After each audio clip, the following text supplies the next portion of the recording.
In regards to the CIA director announcing yesterday that they were fully aware that Daesh or ISIS or ISIL, whatever new name they're going to come up with this group, that is basically a bastard stepchild of Al-Qaeda and other foreign intrigues by the Secret Service of the Israelis, British, French, Turks, and others.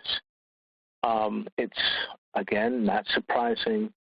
I want to remind anyone listening that there was a thing, an operation called Operation Gladio that ran from the late 1940s all the way into the 80s until it was exposed, where the United States and NATO partners deliberately had covert operations to kill, terrorize, maim, and frighten the citizens of Central, West, Southern, and Northern Europe into being willing to vote away their rights in order to be protected from communist or nationalistic terrorism.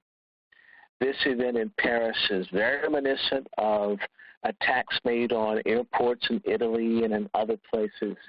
I just have real questions of believing that France, which has such a effective secret service, along with the other countries of Europe, that they can't track these people. They know the specific number of French nationals that are fighting, either stationed in Turkey or Syria. Why these people would be readmitted into the country, allowed to come in with weapons and arms and training, I don't buy it. And this looks like, in reality, what preceded this bombing?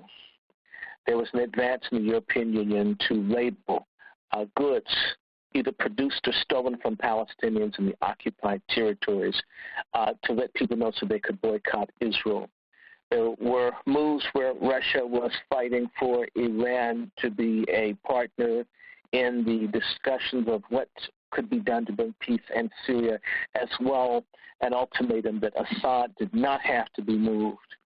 In America, like what happened with the Charlie Hebdo false flag, which is what I think this was just the other day, you had African Americans and others protesting racism and discrimination in the United States.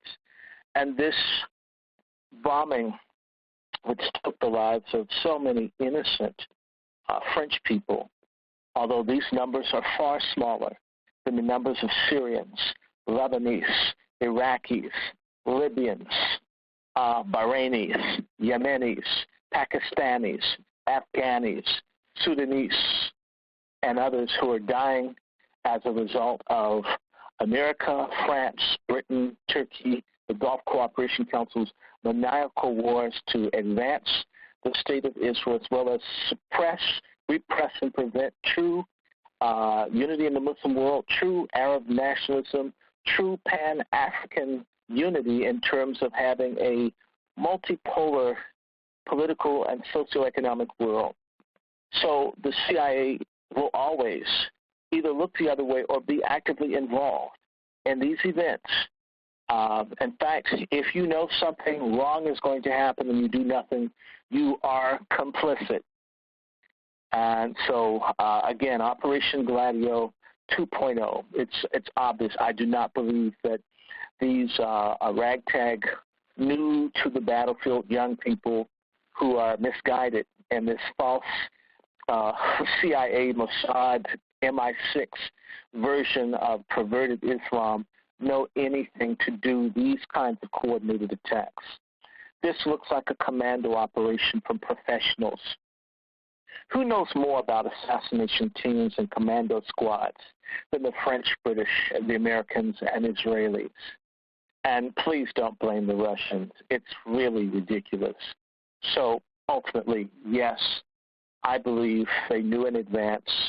And in fact, the President of France, Francois Hollande, has basically said they're working to have a law where people cannot talk about conspiracy theories because so many people can see holes in the official story.